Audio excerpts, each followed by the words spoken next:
was a research. I mean, just like you said, he sieged the tank, but it was way too late. It was when the SCVs and vultures were already surrounding. I mean, I have to imagine that that was the first second that he had siege mode finished because he went for the early mines.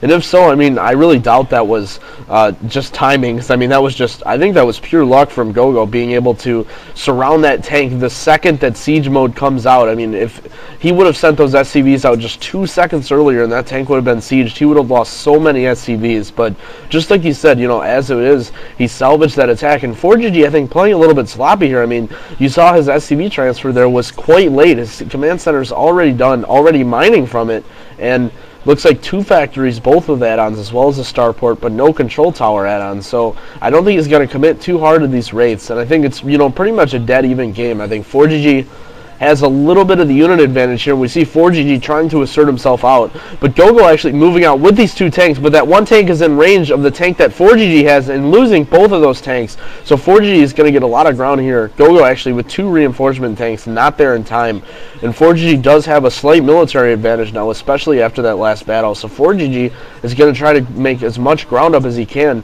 Gogo putting down 2 factories immediately there, so kind of strange that he didn't straggle those factories a little bit there. Maybe he's going to start producing a lot more vultures to support his tank army, but I mean, for the most part, another factory going down for fOrGG, exact same timing really, so both players probably going to go for a pretty standard 2-fact tank and then mostly vulture army, as we've been seeing on pretty much all TVTs except for the way C plays. And pretty much going into the late game here with really no deviations from either player. I think fOrGG trying, I think gogo was being a lot more aggressive here. He's definitely asserting himself more. Man. Nice tank splash, yeah, taking out a lot of tanks, but fOrGG is making up a lot of ground here, and gogo is forced to produce Goliaths to combat those raids, while fOrGG is producing pure tank out of his 2 factories. And one thing to note, too, I'm really surprised that fOrGG did, is he lost his barracks in the natural expansion of gogo. He actually lost his barracks to 2 Goliaths and a Marine. Actually, I'm not even sure if there was a Marine. And nice micro there, picking off that tank. So, you know, but yeah, so fOrGG kind of off and on, but his control's been pretty sharp this game so far. Yeah, I mean, it usually is. He doesn't have the best unit control, but especially in the past, he was really known for kind of having really strong macro, bad unit control, but he's definitely been able to change that lately, and that's why we've seen such an improvement in his play and him becoming more, I mean, almost an S-class pro gamer, especially with... What are those SCVs doing? I have no idea. I was hoping that they were going to start moving any second now, so I didn't say anything about it. Oh, it looks like they're AFK because there's an attack going on here. They're both pushing into each other constantly. This is definitely going to work out in fOrGG's favor because he's been able to build more tanks, and gogo's lost more tanks. He still has a bunch of SCVs sitting there. Okay, finally. Oh, it looks like he wants to split them up. He couldn't make up his mind as to whether to send all of them to one expansion and to another. But either way, that was a pretty strange little lapse in APM and multitasking there. I don't really see that at the pro level too often. It looks like he's concentrating on trying to control his army. Oh man, getting a good siege off here, but there's so many units from fOrGG. He's going to get surrounded and he's going to lose these tanks. He should definitely siege those 2 tanks in the back, or fOrGG should, before he gets picked off by the reinforcements. Another battle there that came out pretty much even. I mean, both players lost about the same amount of units, maybe fOrGG a little more, but that's kind of the price he played for the aggressor. But he's definitely taking map control here, getting his 3rd base up.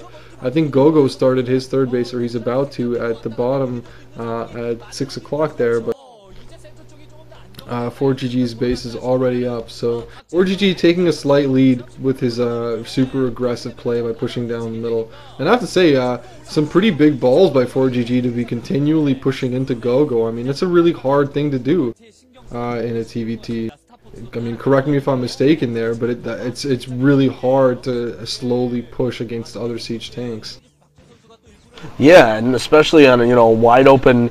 Now, I wouldn't call this a wide open map, but the middle of the map is definitely real wide open. And there's I mean, at one point he was even pushing up the high ground, but definitely playing aggressive, trying to really cut off as many expansions, and fOrGG building in the upper right and in the upper middle. And this is one thing that I think almost always works in favor of the player expanding, is that when they just, you know, you build up a little bit of extra minerals because Goliaths and tanks are so gas heavy, and just producing those extra CCs, even if you lose the CC, it's not that big of a deal. And fOrGG, even though just because he was pushing in the middle of the map, he was able to build that CC in the upper middle, where gogo actually really wasn't comfortable building a CC until he cleared out fOrGG's army in the middle. And fOrGG now moving up, I'm not sure how deep that force goes. We see a lot more reinforcements coming. Looks like pretty much dead even here. Both players losing a tank. That one tank actually going to get knocked off, but fOrGG picks off the SCV building the command center, delaying gogo even more. So fOrGG playing a lot smarter. Gogo looks like wiping out those forces, but fOrGG really did what he wanted to accomplish there. But gogo is going to be able to secure the bottom right, and I think the best move, while fOrGG building another command center, playing like I love UV here, just expanding everywhere, and gogo still not getting an SCV there. And I think it would be really wise of gogo here to try and get some scans up, you know, start taking as much map control as he can. You know, he really needs to take those bottom right bases, and fOrGG, just with excellent unit position on that little high ground there, isn't letting him do that. Yeah, I mean, I think gogo is so concentrated on trying to get his own third up that he probably still has no idea that fOrGG's fourth is about to be up and running, and his fifth is going to be running in another 20 seconds. I mean, fOrGG is going to get his fourth before gogo gets his third. So, I mean, before he gets his third, gogo managing to take the mineral only there, but mineral only is not really much of a help in TVT. I mean, really, it costs gas to build tanks and Goliaths, and that's what you need. You need geysers.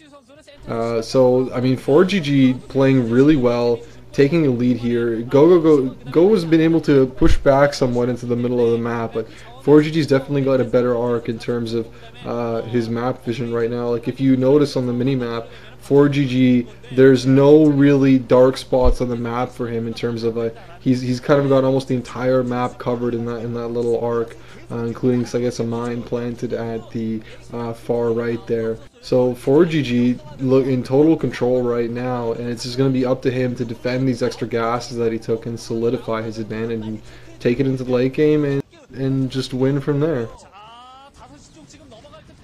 Yeah, and gogo now pushing out. He really needs to take bottom right, but I don't think gogo realizes how far he is behind an economy, and fOrGG might actually take control of this moving forward with Goliath. This would be just crazy if fOrGG is able to out-unit gogo while just completely out-expanding him as well. And looks like fOrGG took the high ground, so fOrGG, I think, went from a slight lead to a definite advantage in this game, and gogo is a fucking nerd, but looking really worried there. In his face. I mean, yeah, he was pretty depressed. Yeah, but you know, this is the point in the TVT when it really starts getting solidified. And you know, although we've been seeing a lot of action up to this point, I mean, gogo actually looks like he may actually push up into fOrGG. But you know, normally at this point you see a tank line being kind of fortified in, both players getting comfortable with their lines, and it looks like, but gogo is just constantly pushing now. And fOrGG, you know, I think gogo really realized now that fOrGG is really kind of bluffing here. I mean, he's at the point where fOrGG is expanding everywhere and pushing everywhere, and I think gogo realizes that fOrGG really isn't as built up as he really makes it out to be. And it looked, you know, fOrGG's lines are really spread thin, and he's really investing in the bottom right bases. And nice move there. It's really always good to pick off an SCV on gas, especially this late in the game when it's somewhat difficult to constantly watch all your gases and make sure you have 3 on. But fOrGG, obviously a pro gamer, paying immediate attention to that, and for some reason, gogo landed his barracks there, and now gogo realizes, I think, how far he is behind. Looks like, I think that's his 3rd starport, and that he was producing a Wraith there because the control tower was not added onto that 2nd starport. And just, gogo can't even push out, and now fOrGG's macro is kicking in.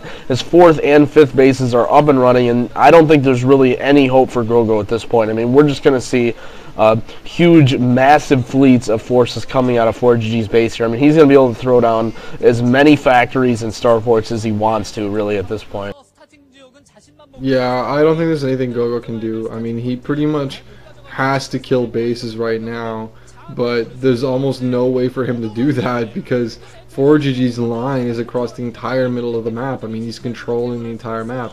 There's no area at all where gogo can sneak out units. It's a complete contain here. Gogo's forced to wait for dropships. I mean, he's got 3 dropships out right now, but You can't load enough units in 3 dropships to completely wipe out the other guy's base before he gets reinforcements there.